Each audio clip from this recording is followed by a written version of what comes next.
Hello అండి, అందరికీ నమస్కారం. ఈరోజు పలావ్ రైస్ చేస్తున్నాను.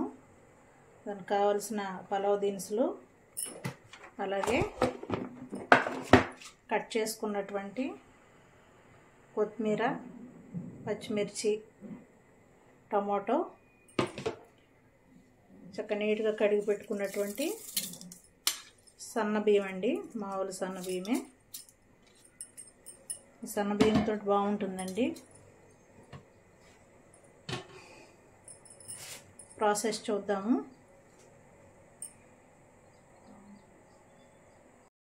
ఆల్రెడీ నేను కుక్కర్ పెట్టేసి అందులో కొద్దిగా నెయ్యి వేసానండి. ఇప్పుడు దీనిలో ముందుగా మనం 2 ఎండుమిర్చి, అలాగే లవంగాలు,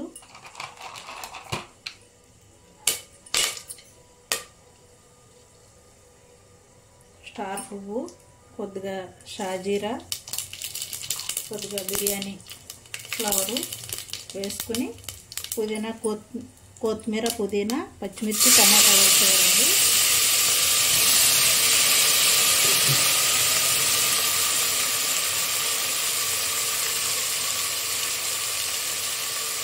ఇప్పుడు దీనిలో సరిపడా అల్లం వెల్లిపాయ పేస్ట్, నేను 1.5 కేజీ రైస్ తీసుకున్నానండి. ఇవన్నీ కూడా సరిపడగా వేసుకోవాలి.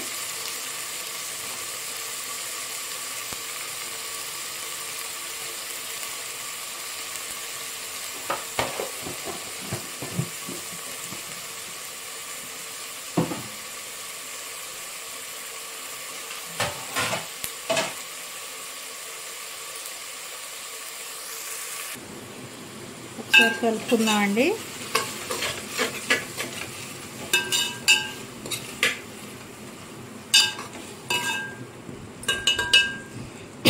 ఇది కొద్దిగా వేగనిద్దాము.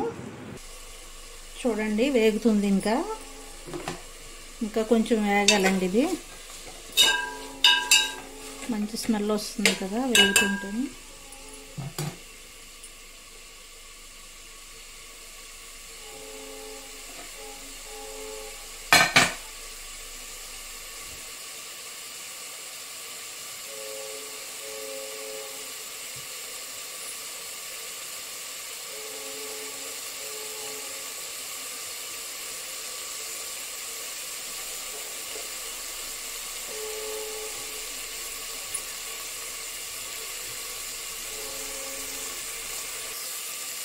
ఇప్పుడు దీనిలో కొద్దిగా గరం మసాలా పౌడర్ వేసుకుందాము.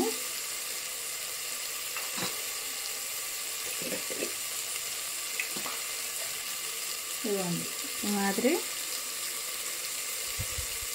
గరం మసాలా పౌడర్ సరిపోతుందండి. అది ఒకసారి కలిపేసుకుందాం.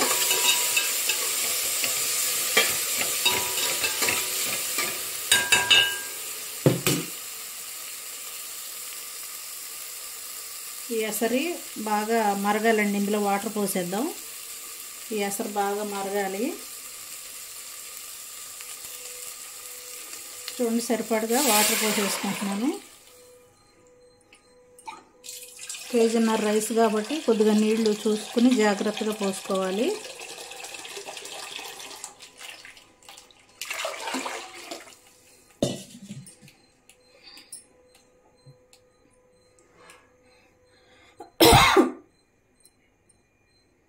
ఇప్పుడు ఇది బాగా మరగనిద్దామండి. ఇందులో కొద్దిగా సాల్ట్ వేసేస్తాను. రైస్కి సరిపడగా సాల్టు. ఇప్పుడు ఈ రైస్ వాటర్ వేస్తాం కదా, రైస్కి సరిపడా వాటరు. ఆ వాటర్ మరిగేటప్పుడు నాలుక మీద పెట్టుకొని చూసుకుంటే టేస్ట్ సముద్రపు నీరు ఉన్నట్టు ఉండాలండి. అప్పుడే మనకు రైస్కి సరిపోతూ ఉంటుంది. లేదంటే రైస్ చప్పగా ఉంటుంది. నేను 2 స్పూన్లు వేసుకున్నాను. మళ్ళీ ఒకసారి టేస్ట్ చేసి సరిపోకపోతే మళ్ళీ వేస్తాను. మరగనిద్దాము నీళ్లు బాగాని. హలో అండి, చూడండి, ఇది లవంగ ఆయిల్లో వేగి పైకి ఎగిరి పడిందండి. చూడండి ఎలా ఉందో. జాగ్రత్తగా ఉండండి ఇలాంటివి వేసేటప్పుడు ఆయిల్లో. నేను బాండి మార్చేసానండి. నాకు ఎందుకంటే సేమండ్లో ఎక్కువ కుక్ చేయను నేను. ఓన్లీ కాయగూరలు గట్ట కడుక్కోవడానికి, బియ్యం కడగడానికి ఉపయోగిస్తాను. నాకు ఎందుకో అవి కొంచెం హెల్త్ బాగోదండి సేమండి వాటిలో వండితే. చూడండి ఇది బాగా పలావ్ రైస్ చక్కగా మరుగుతున్న మంచి వాసన వస్తుందండి, బిర్యానీ వాసన, పలావ్ వాసన. ఇప్పుడు దీనిలో మనం కడిగి పెట్టుకున్న రైస్ వేసేద్దాం సాల్ట్ చూసుకుని.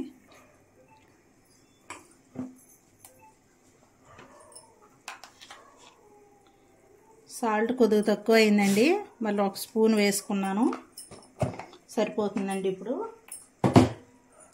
ఇది చక్కగా కొంచెం సముద్రపు వాటర్ లాగా ఉప్పగా ఉండాలి, అప్పుడే రైస్కి సరిపడగా ఉంటాయి. ఇప్పుడు సరిపోయిందండి. ఇప్పుడు ఇందులో కడిగి పెట్టుకున్నటువంటి రైస్ని వేసేస్తున్నాను.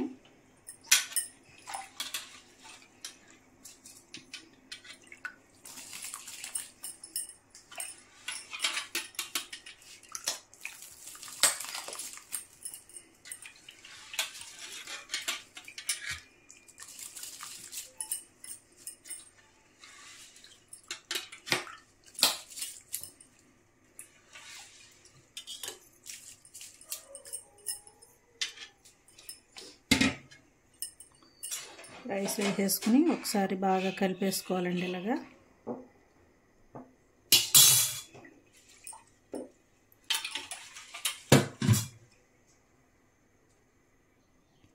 చూడండి రైస్ వేసేసాను. ఇంకా కొద్దిగా పొంగు వచ్చే వరకు కుక్ చేసుకుని తర్వాత సిమ్లో పెట్టేసి మూత పెట్టేయడం ఏంటండి.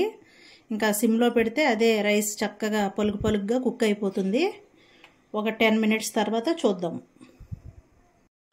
ఇలా అండి చూడండి, రైస్ 10 మినిట్స్ తర్వాత ఇలా అయింది.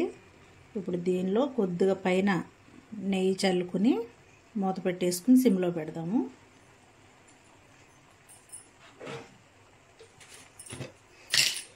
ఈ నేతి పలావ్ చాలా బాగుంటుందండి chicken curry, mutton curry, veg curries, masala కర్రీస్లోకి. ఇదిగోండి నెయ్యి చల్లేసాను. ఇప్పుడు మూత పెట్టేసి సిమ్లో పెట్టాను. ఇలా ఆవిరిపోకుండా మూత పెట్టేసి చక్కగా సిమ్లో కుక్ చేసుకుందామండి 10 మినిట్స్.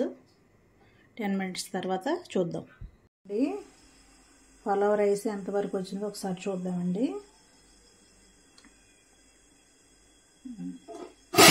చూడండి చక్కగా కుక్ అయిపోయింది. చూసారా ఎంత బాగా వచ్చిందో.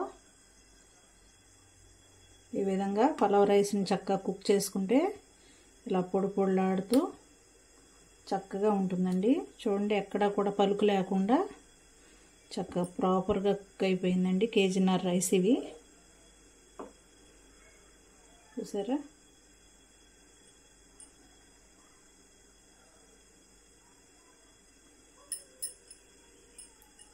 చక్క పొడిలాడుతా బాగుందండి రైస్. ఈ విధంగా పలావ్ రైస్ని రెడీ చేసుకుని చక్కగా నాన్ వెజ్ కర్రీస్లోకి గట్టా ఈ రైస్ చాలా బాగుంటుందండి. అలాగే వెజ్, పన్నీర్ ఏ కర్రీ అయినా బాగుంటుంది. Thank you so much friends. Thank you for watching. Please subscribe our channel. మీ ఒక్క సబ్స్క్రైబ్ నాకు చాలా సపోర్ట్ని ఇస్తుందండి. నాకు సపోర్ట్ చేయండి. Thank you so much friends. Thank you all.